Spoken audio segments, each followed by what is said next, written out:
আপনি ছাড়া কি লাভ হবে আছে মায়ামিনার কোলে আধারাতে উঠলো যেন চাঁদের চিরাগ জেলে গুলশনে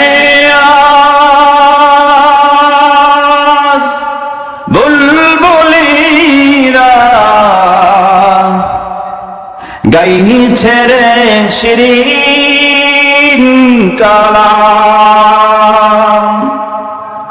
তামাম জাহান নবীর তরে জানাই লাখো সালাম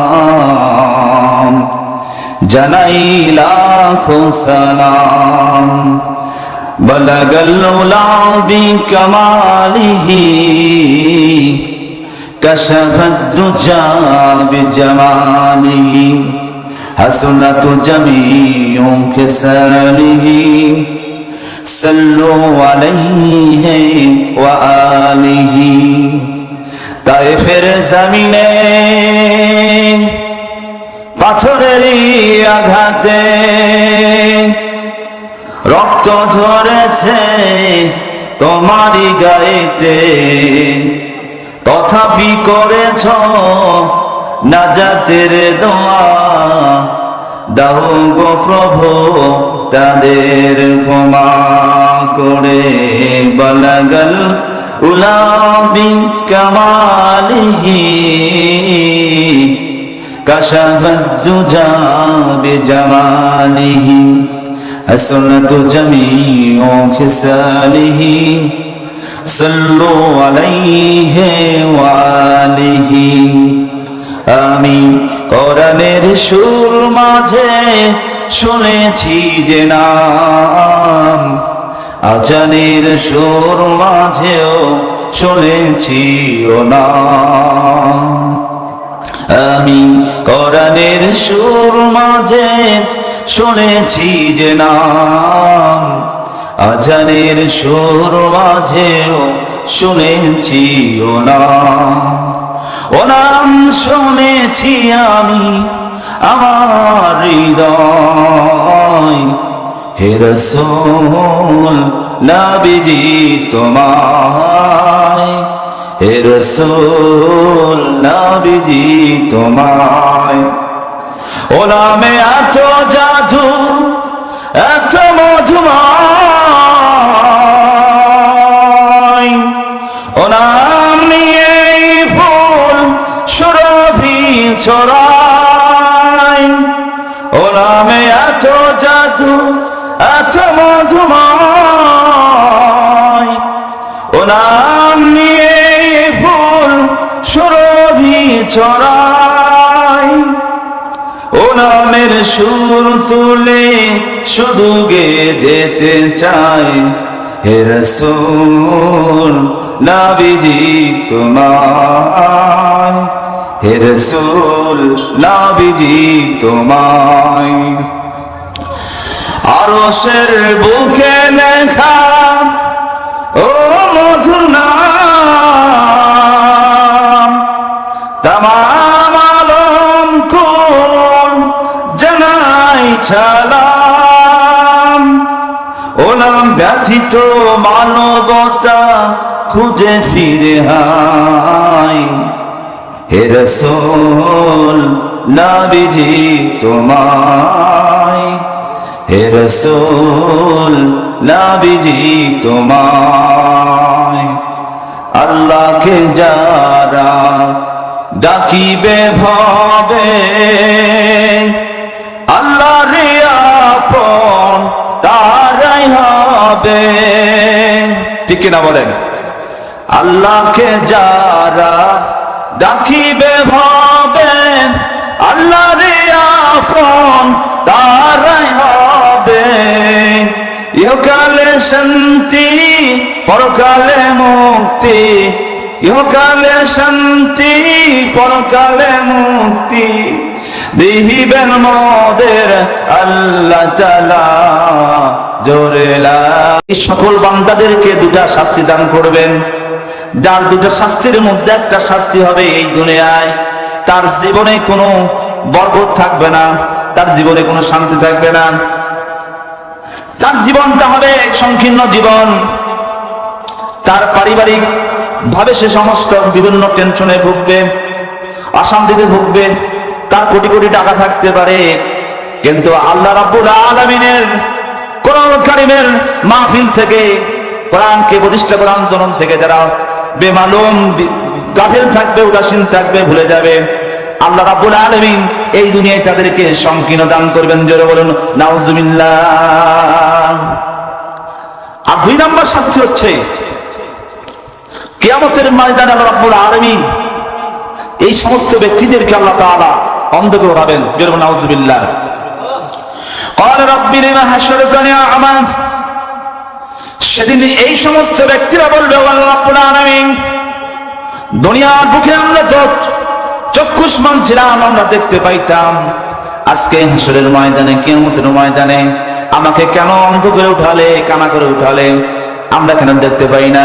সেদিন আল্লাহ রাব্বুল আলামিন বলবেন, হে আমার বান্দা, দুনিয়ার বুকে কোরআনের আইন বাস্তবায়ন করার জন্য তুলাসুন পশ্চিম পরগনা ফরকানিয়া মাদ্রাসার উদ্যোগে মাহফিলে মিথ্যা বেহুদা অনর্থক কথাবার্তা বলে কাটিয়ে দিয়েছ সময়, মেলার মধ্যে বন্ধু বান্ধব চাষ চলে বাড়িতে লেপের চলায় গল্প গুজব করে কাটিয়ে দিয়েছ, কোরআনের বেহেশতের বাগানে হাজির হও নাই। আমি এই জন্য আজকে এই কিয়ামতের ময়দানে তোমাকে অন্ধ করে উঠাইছি। জোরে বলুন নাউজুবিল্লাহ। সম্মানিত হাজিরিন, আমি আপনাদেরকে মাহফিল কমিটির পক্ষ থেকে অনুরোধ করছি, আল্লাহ এবং তার রাসূলের পক্ষ থেকে আপনাদের দাওয়াত দিচ্ছি, আপনারা যে যেখানে থাকুন না কেন এখনই মাহফিলের প্যান্ডেলে এসে বসে যান। আল্লাহ নবী বলেছেন, ওয়াল আজিজু মান আবানাসাহু হাওয়া আল কাইসু মান দানা নাফসাহু ওয়াল কাইসু মান দানা নাফসাহু ওয়া লিমা বাদাল মাউত ওয়া মিন লিমা বাদাল মাউত। আল্লাহ নবী বলেছেন, ওই ব্যক্তি জ্ঞানী, ওই ব্যক্তি বুদ্ধিমান, যে ব্যক্তি মৃত্যুর পরবর্তী জীবনের জন্য আমল করে। জোরে বলুন সুবহানাল্লাহ। এই দুনিয়াটা কোন শান্তির ভোগ বিলাসিতার জীবন নয়, এই জীবনটা হচ্ছে অমান হায়াতুদ দুনিয়া ইল্লা মাতাউল গুরুর। এই দুনিয়াটা হচ্ছে ক্ষণস্থায়ী ছলনার জায়গা। সুখ পাবো পাবো বলে কিন্তু সুখ পাবেন না, কারণ আল্লাহ রাব্বুল আলামিন এই দুনিয়াটাকে আদনা শব্দ দ্বারা গঠিত করেছেন, বানিয়েছেন। আদনা হচ্ছে কিছুই না। আল্লাহ রাসূল সাল্লাল্লাহু আলাইহি সাল্লাম এই দুনিয়ার সংজ্ঞা দিতে গিয়ে তিনি বলেছেন, অনন্ত আকাশে অনন্ত একটি ছোট্ট ক্ষুদ্র মাছি থেকে, তার ডানা থেকে যদি কিছু পালক খণ্ডের কিছু অংশ খসে পড়ে, আল্লাহ রাব্বুল আলামিন ওই পালক খণ্ডের কিছু অংশে যে মূল্য রয়েছে আর তার চাইতেও এই দুনিয়ার দাম আল্লাহ রাব্বুল আলামিনের কাছে নাই। যদি বলেন না নাউজুবিল্লাহ। আমরা এই দুনিয়াকে ধরে রেখেছি, আমরা অনেক কিছু একটা ভোগ করে জায়গা, আমরা মনে করেছি যে আমাদের মৃত্যুতে এখন অনেক দেরি রয়েছে, আমরা আরো অনেক দিন বাঁচবো, কিন্তু নিঃশ্বাসের কিন্তু কোনো বিশ্বাস রয়েছে? নিঃশ্বাসের কোনো বিশ্বাস নেই। আল্লাহ রাসূল সাল্লাল্লাহু আলাইহি সাল্লাম বলেছেন, তোমাদের মধ্যে কেউ থাকে নির্বোধকে। আল্লাহর নবী বলেছেন, ওয়ালা আজিজু মান আদবানা সাওয়া ওয়া তামান্না আল্লাহ। আল্লাহর নবী বলেছেন, তোমাদের মধ্যে ওই ব্যক্তি বোকা, ওই ব্যক্তি নির্বোধ, যে ব্যক্তি মন যাহা চায়, নফস যাহা চায় সেই মোতাবেক কাজ করে, সেই মোতাবেক চলে, আর মনে মনে আশা করে আমি তো মুসলমান, আমি অবশ্যই জান্নাতে চলে যাব। নাউযুবিল্লাহ বলেন। আমাদের অন্তরে নসে ধরা দেয় যে আমরা তো মুসলমান, কালেমা পড়বো, তওবা করবো, একটু বৃদ্ধ হোক, মাথা চুল পাকুক, দাড়ি পাকুক, আর আমরা তওবা করে একবার আল্লাহ তাআলার জান্নাতে চলে যাব। যেমন নাউযুবিল্লাহ। দুনিয়ার বুকে কোন কামলা চাকর যদি কোনো মনিবের বাড়িতে কাজ না করে, কাজ না করার পরও যদি সে যদি বলে, মনিব আমাকে আমার পারিশ্রমিক দাও, সে মুরিদ কি, সেই চাকরকে, সেই কামলাকে পারিশ্রমিক দিবে। আল্লাহ রাব্বুল আলামিন এই দুনিয়ায় আমাদেরকে পাঠিয়েছেন তা সত্য গোলামি করার জন্য। গোলামি বাদ দিয়ে, আল্লাহ রাব্বুল আলামিনের ইবাদত বাদ দিয়ে, বন্দেগী বাদ দিয়ে, আমল বাদ দিয়ে যদি আমরা জান্নাতের আশা করি, আল্লাহ রাব্বুল আলামিন আমাদেরকে জান্নাত দান করবেন? করবেন না। সুতরাং যারা আমরা বেহেশতে জান্নাতের আশা করি, তারা আমরা ধোঁকার মধ্যে রয়েছি। আল্লাহ রাব্বুল আলামিন এই দুনিয়ায় আমাদের পাঠানোর একটা উদ্দেশ্য হচ্ছে আল্লাযী খালাকাল মাউতা ওয়াল হায়াতা লিয়াবলুয়াকুম আইয়ুকুম আহসানু আমালা। আল্লাহ রাব্বুল আলামিন তিনি সেই মহান সত্তা, তিনি ঘোষণা করতেছেন, আমি তোমাদেরকে এই দুনিয়ার হায়াত ও মৃত্যুর মাঝামাঝি সময়ে কে কত আইয়ুকুম আহসানু আমালা সুন্দর আমল করতে পারে, কাজ করতে পারে, এই জন্য পরীক্ষার স্থান হিসেবে আমাদের পাঠিয়ে দিয়েছেন। সুবহানাল্লাহ। এই দুনিয়া কি খাওয়া দাওয়া ফুর্তি করো, দুনিয়াটা নষ্ট করে, সেই জন্য এই দুনিয়া কি? সম্মানিত ভাইরা, আমার মা বোনেরা, এই দুনিয়াটা হচ্ছে আমাদের জন্য সংকীর্ণ জীবন। এই দুনিয়ার নিঃশ্বাসের কোনো বিশ্বাস নাই। এই দুনিয়াতে আমরা এসেছি আল্লাহ রাব্বুল আলামিনের পরীক্ষায় পাশ করার জন্য। কে কত সুন্দর আমল করতে পারে, কাজ করতে পারে, তার জন্য পরিচিত করা। এই দুনিয়ার স্বামী আপন নয়, সন্তান আপন নয়, কোনো কেউ কিছু আপন নয়। এই দুনিয়াতে যখন মৃত্যু হয়ে যাবে, সবাই আপনার পর হয়ে যাবে।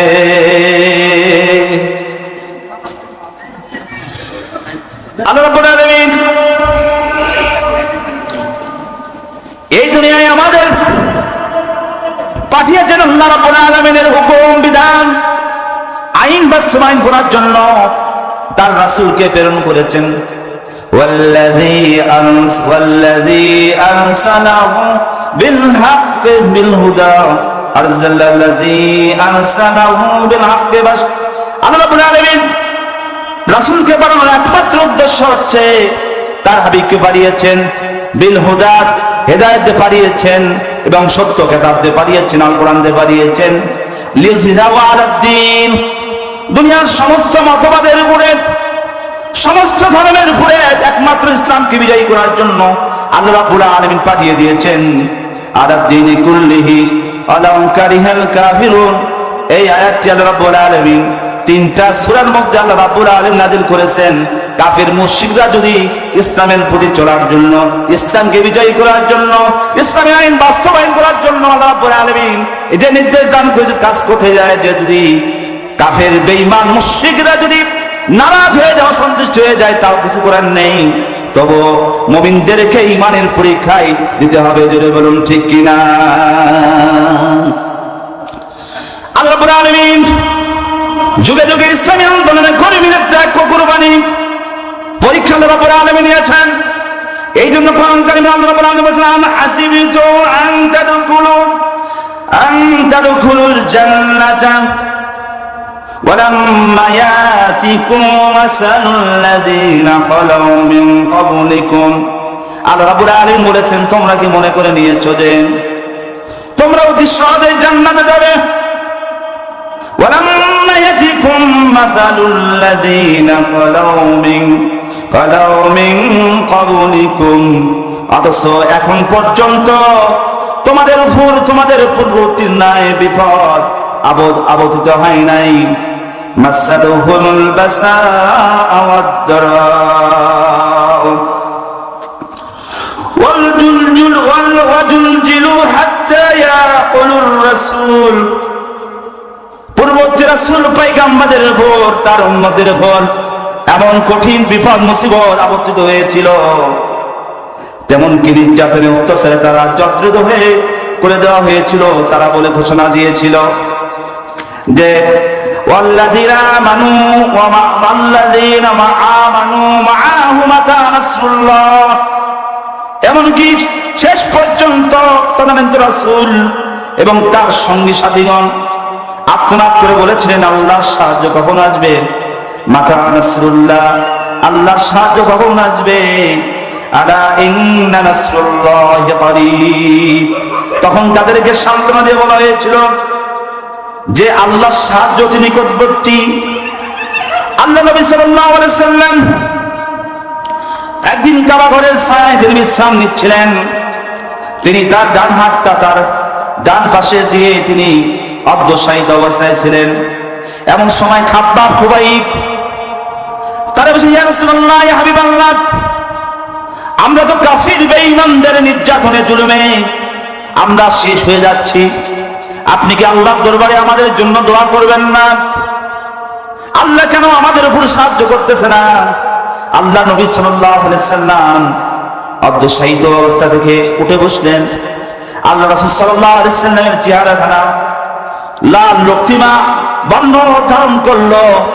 সেই সময় আল্লাহ রাসূল সাল্লাল্লাহু আলাইহি ওয়াসাল্লাম বললেন, ও আমার সাহাবীরা, তোমরা বড় তাড়াহুড়া করছো, কারণ তোমাদের পূর্ববর্তী নবী রাসূলদের তাদের উম্মতদের কেমন শাস্তি দেওয়া হতো, জমিনের গর্ত খুঁড়ে গর্তের মধ্যে তাদেরকে পুঁতে রাখা হতো, তাদের মাথার উপর কোরাক দিয়ে চিরে দিয়ে খণ্ডিত করা হতো, এবং তাদেরকে আগুনের তাদের লোহার চিরুনি দ্বারা তাদের শরীর থেকে মাংস এবং হাড়কে আলাদা করা হতো, এবং কাউকে লোহার তেলের জ্বলন্ত ডেগের তেলের ভিতরে তাদেরকে নিক্ষেপ করা হতো এবং তাদেরকে শেষ করে দেওয়া হতো।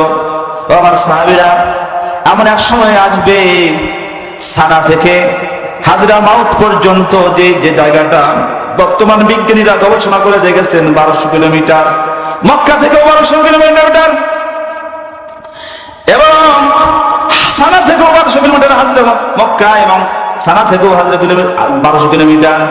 আল্লাহ রাসূল সাল্লাল্লাহু আলাইহি ওয়াসাল্লাম তিনি ঘোষণা দিলেন, আমার সাহাবীরা, এই 1200 কিলোমিটারের মধ্যে একজন পূর্ণ যৌবনা নারী তার সৌন্দর্যের পশ্চা নিয়ে সে চলে যাবে, তার মনে কোনো ভয় থাকবে না একমাত্র আল্লাহর ভয় ছাড়া, আর তাকে কোন নেকড়েবাজ অথবা হিংস্র প্রাণী ছাড়া তাকে কেউ তাকে তার চুল পর্যন্ত স্পর্শ করবে না।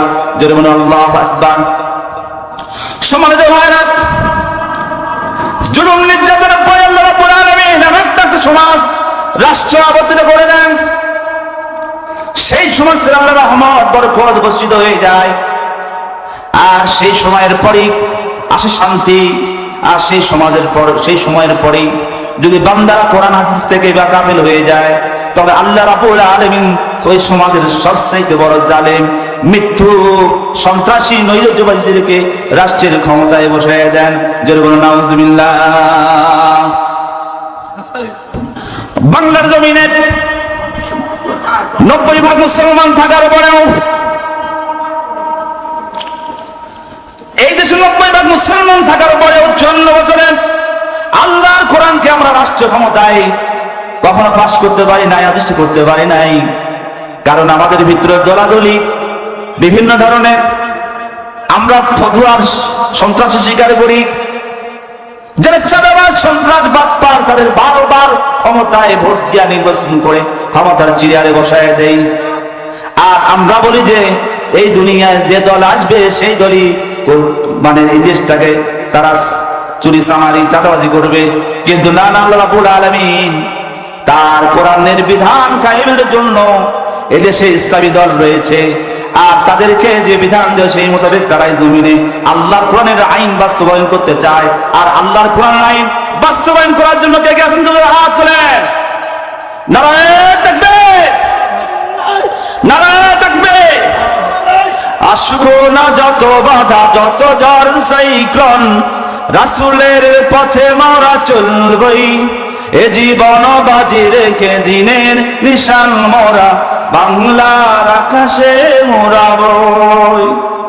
আসুক না যত বাধা, যত ঝড় সাইক্লোন, রাসূলের পথে মোরা চলবই, এ জীবন বাজি রেখে দিনের নিশান মোরা বাংলার আকাশে মোরাবই। মোরা বাতিলের মুখোমুখি দাঁড়িয়ে আল্লাহু আকবার বলবো, আসুক না যত বাধা, যত ঝড় সাইক্লোন, রাসূলের পথে মোরা চলবই, এ জীবন বাজি রেখে দিনের নিশান মোরা বাংলার আকাশে ওড়াবো। ঠিক কিনা বলেন? বাতিলের বাতাস থেকে আমরা দমে যাবেন, ভয় পাবেন। তাগুত বাতিলদের থেকে আল্লাহ রাব্বুল আলামিন বাতিলদেরকে বর্জন করার নির্দেশ দিয়েছেন। সমস্ত নবী আলাইহিস সালামদের দাওয়াত ছিল একটাই, আনি উবুদুল্লাহ, একমাত্র আল্লাহ তাআলার ইবাদত দাসত্ব গোলামি করবে। ওয়াস্তানিবুত তাগুত, এবং তাগুতদেরকে তোমরা বর্জন করবে। তাগুত কারা? যারা তাগুত তারাই যারা আল্লাহর কোরআনের আইন বাদ দিয়ে নিজস্ব আইন তৈরি করে নিজেরাও মানে এবং অপরকে মানতে বাধ্য করে, তারাই হচ্ছে তাগুত। এই 90% মুসলমানের দেশে কি আল্লাহর কোরআন আইন চলে? বরং যারা আল্লাহর কোরআন আইন বাস্তবায়ন করার জন্য কাজ করে, চেষ্টা করে, তাদের কেউ রাজাকার, উগ্র, সন্ত্রাসী, জঙ্গি বলে আখ্যায়িত করে মিথ্যাবান চালিয়ে তাদেরকে সমাজের লোকদের কাছে তারা প্রপাগান্ডা ছড়ায় দেয়। কিন্তু আল্লাহ রাব্বুল আলামিন এইবারে 12টা কওমের 5টা ইসলামিক দলকে একত্রিত করে আল্লাহর কোরআন আইন বাস্তবায়ন করার জন্য 12 দলীয় জোট তৈরি করে দিয়েছেন। জোরে বলুন আল্লাহু আকবার। আপনারা কি কোরআনের পক্ষে থাকতে চান? মহাকবি আল্লামা ইকবাল রহমতুল্লাহ আলাইহি যিনি ঘোষণা দিয়েছেন, বাতিল সে দবনে ওয়ালে, বাতিল সে দবনে ওয়ালে आसमाए नहीं हम, बातिल से दबने वाले आसमाए नहीं हम, सबर कर चुका है तू इंतहाम हमारा। আল্লাহু আকবার। বাতিলের রাঙানো চক্ষু খেয়ে আমরা ভয় করি না। তোমরা যত ভয় দেখাও, আমরা একমাত্র আল্লাহ তাআলা ছাড়া কাউকে ভয় করি না। আল্লামা ইকবাল রহমতুল্লাহ আলাইহি যিনি বলেছেন, সতীজা কা রহা হ্যায় আজম সে কাইম রোজ, সতীজা কা রহা হ্যায় আজম সে কাইম রোজ, চিরাগে মুস্তাফা বি সে, মুস্তাফা বি সে শরারে বুরহানে। সেই দিন হতে আবু জাহেলের গোষ্ঠীরা কোরআনকে পৃথিবীর বুক থেকে নিচ্ছিন্ন করে দেওয়ার জন্য কত চক্রান্ত করেছেন, কত কৌশল খেলিয়েছেন। কিন্তু আল্লাহ রাব্বুল আলামিন তার পবিত্র কোরআন কারীমকে যতই তারা নিভিয়ে দেওয়ার চেষ্টা করেছেন, কিন্তু আল্লাহ রাব্বুল আলামিন পবিত্র কোরআন কারীমকে ততই প্রজ্বলিত করে দিয়েছেন। যেরকম সুবহানাল্লাহ। বাতিলের যতই চেষ্টা করুক, কৌশল করুক, জুলুম, নির্যাতন, অত্যাচার, মধ্যে মুজাহিদ ইমানদার, তাওহীদ ইমানদার কখনো বন্দুকের সামনে, বুলেটের সামনে, কামানের সামনে তারা ভয় করে না। সম্মানিত ভাইরা, আল্লাহ রাব্বুল আলামিন তার হাবিবকে ঈমানের প্রত্যেকটা পর্যায়ে পরীক্ষায় উত্তীর্ণ করে দিয়েছেন। আমার রাসূল যখন মক্কার জমিনে উম্মাহাতুল মুমিনিন খাদিজা কুবরা রাদিয়াল্লাহু আনহা ইন্তেকাল করলেন, তার মাতার সাথে আবু তালিব ইন্তেকাল করলেন। ইন্তেকাল করার পর মক্কার কাফিররা ঘোষণা দিল, মুহাম্মদ যেখানে লা ইলাহা ইল্লাল্লাহ কালেমার দাওয়াত দিবে, স্লোগান দিবে, সেখানেই আমরা মুহাম্মদকে আমরা কতল করব, মুহাম্মাদের সাঙ্গ পাঙ্গ মুশরিকদেরকে আমরা লাঞ্ছিত করব। এই ঘোষণা যখন দিয়ে দিলেন, আল্লাহ রাসূল সাল্লাল্লাহু আলাইহি ওয়াসাল্লাম তারপর পুত্র যায়েদ ইবনে হারিসাকে নিয়ে তায়েফের জমিনে গেলেন। তায়েফে হেঁটে হেঁটে গেলেন। তায়েফে যাওয়ার পর তিনি তায়েফের সাকিব গোত্রের রবিয়া সব 3 ভাইয়ের দাওয়াত দিলেন। হে তায়েফের বাসিন্দারা, হে তায়েফের প্রেসিডেন্ট, তায়েফের নেতারা, আমি তোমাদের কাছে বড় আশা নিয়ে এসেছি। আমি আমার জন্মভূমির পরে আমি তায়েফকে তোমাদের সবচেয়ে আপন মনে করেছি।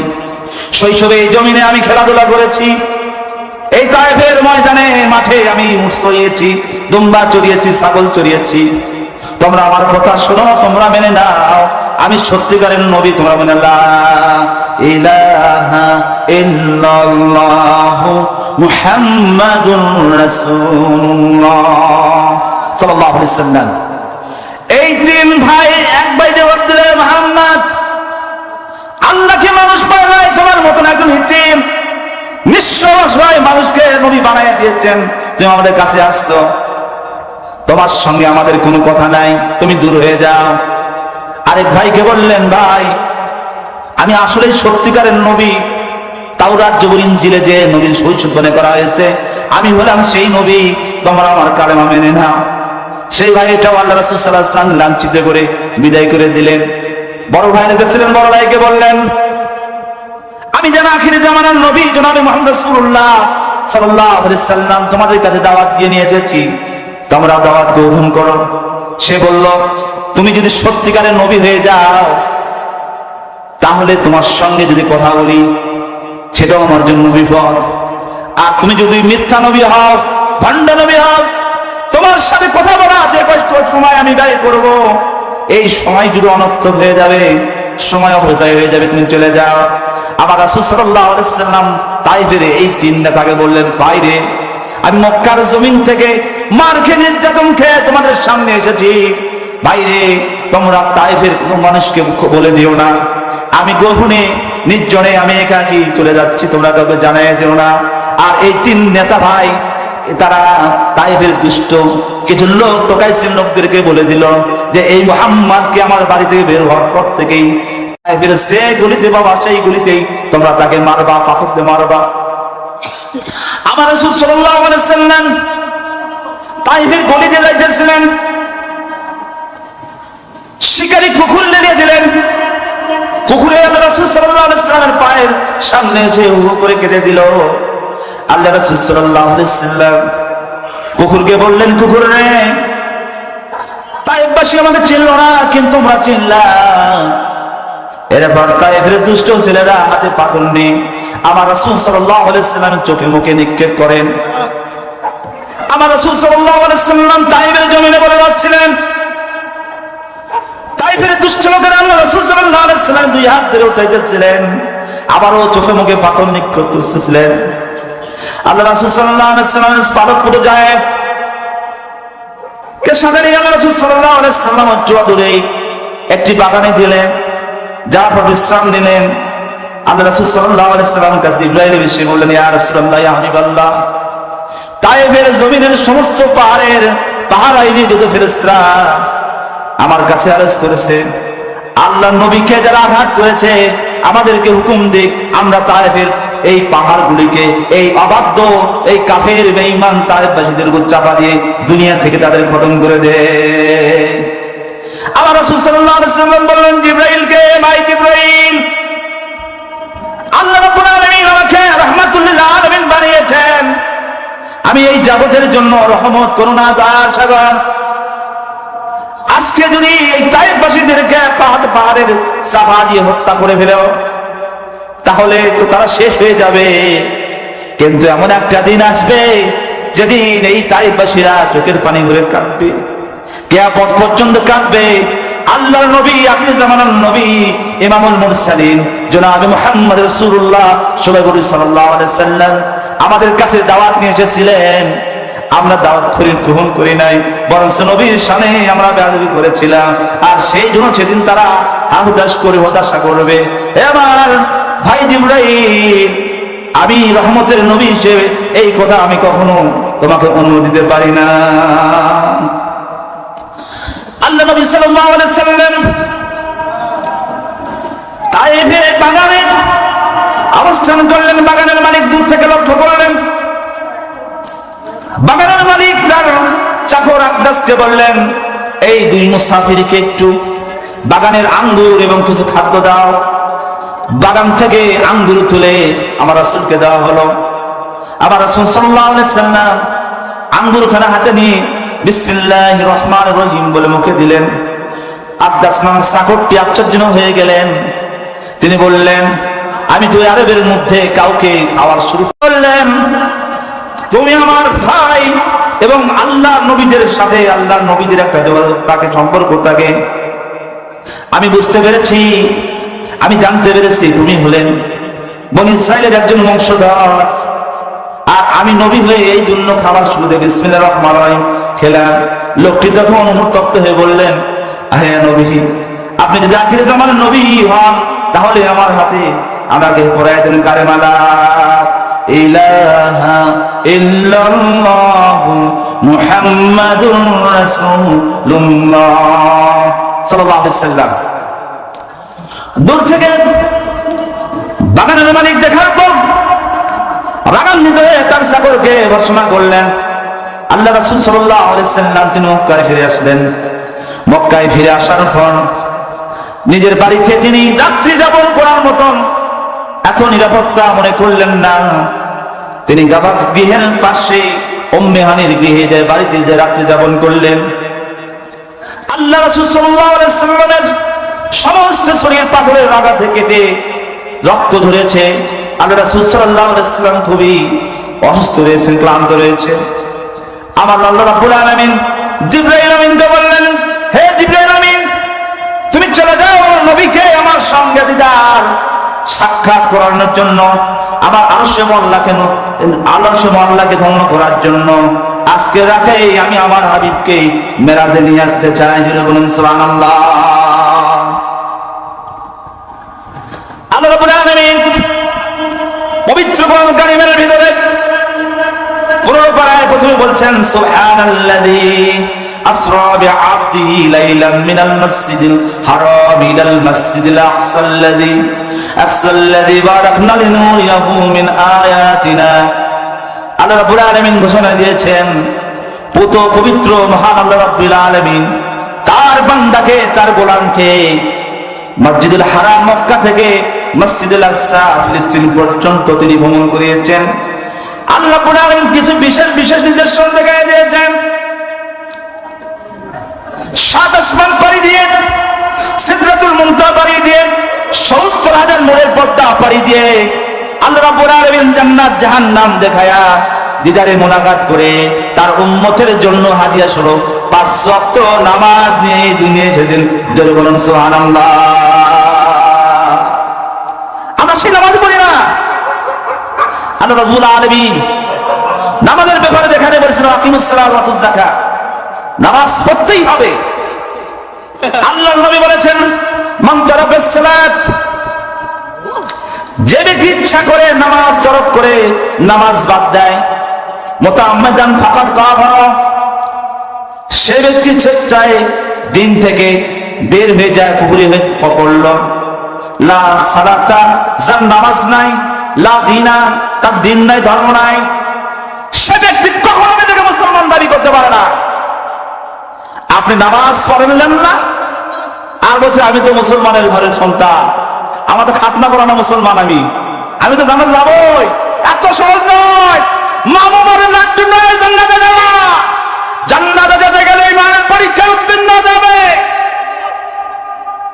আপনি বাজারে গেলেন, দেখছেন কে রে, সবাই তো আসর নামাজ পড়তেছে, মাগরিব নামাজ পড়তেছে, আমার তো দাড়ি পাকালো, আমার তো চুল পাকালো, আমি তো নামাজ না পড়ি, মানুষ তো সিসি করবে, অতএব নামাজ পড়ি। আল্লাহ রাসূল সাল্লাল্লাহু আলাইহি ওয়াসাল্লাম বলেছেন, যে ব্যক্তি এশা এবং ফরজ সালাত, ফজরের সালাত আদায় করল না, সে মুনাফিক। কিন্তু বর্তমান সময়ে কিছু কিছু নামাজি রয়েছে, তারা বলে যে আমরা গরমের সময় নামাজ পড়বো, শীতের মধ্যে নামাজ পড়বো না। আল্লাহ কি রহমান রহিম নয়? আল্লাহ কি দয়ালু নয়? আল্লাহর কাছে ক্ষমা চাইবো, আল্লাহ মাফ করে দিও। নাউজুবিল্লাহ।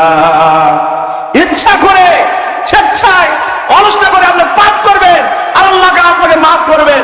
এটা আপনার নফসের দোকামি, এটা আপনার শয়তানি।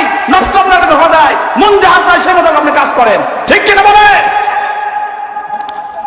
আমি একটা হাদিস বলেছি, আল কাইসু মান দানা নফসাহু ওয়া আমিলা লিমা বাদাল মাউত। ওই ব্যক্তি জ্ঞানী, ওই ব্যক্তি বুদ্ধিমান, যে ব্যক্তি মৃত্যুর পরবর্তী জীবনের জন্য কাজ করে।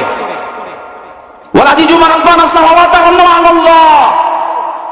আর আল্লাহর কাছে ওই ব্যক্তি বোকা নির্বোধ, যে ব্যক্তি মন যাহা চায় সেই মোতাবেক চলে, সেই মোতাবেক কাজ করে। যেমন নাউজুবিল্লাহ। আমরা কি মন যাহা চায় সেই মোতাবেক কাজ করব? কাজ করব না। সম্মানিত ভাইয়েরা, আল্লাহ রাসূল সাল্লাল্লাহু আলাইহি ওয়াসাল্লাম মেহমানের ঘরে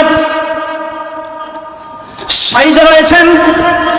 জিবরাইল ফেরেশতা এসে আল্লাহ রাসূল সাল্লাল্লাহু আলাইহি ওয়াসাল্লামের পায়ের তালুতে জিবরাইলের জিহ্বা দেওয়া চাচ্ছেন।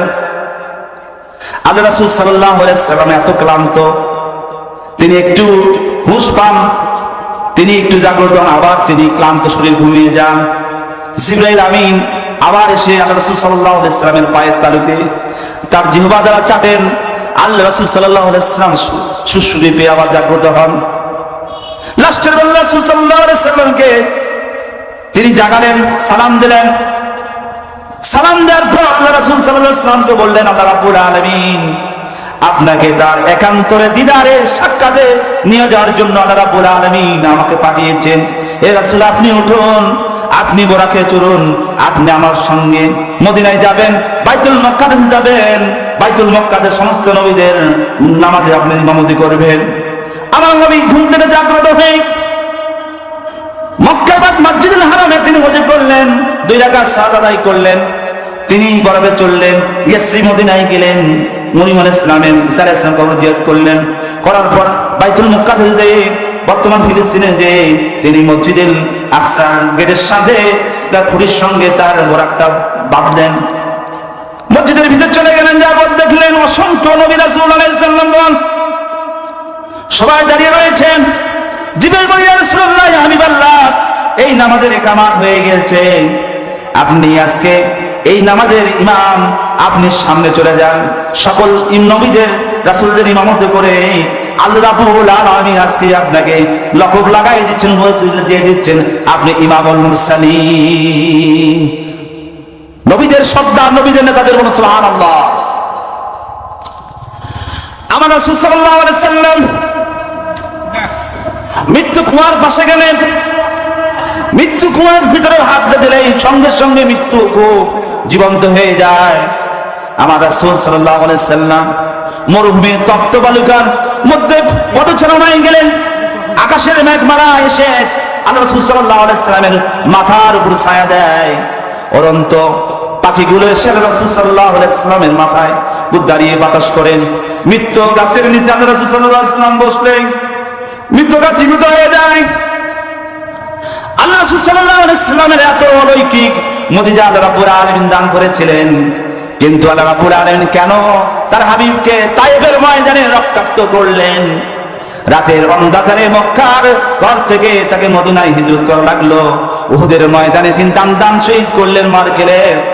আর একটাই কারণ হচ্ছে, কিয়ামত পর্যন্ত ইসলামের হক করে যারা বলবে, আল্লাহর আইন জমিনে প্রতিষ্ঠা করার জন্য কাজ করবে, তাদের উপর বাধা আসবে, জুলুম আসবে, জেল আসবে, তাদের গুম করা হবে, হত্যা করা হবে।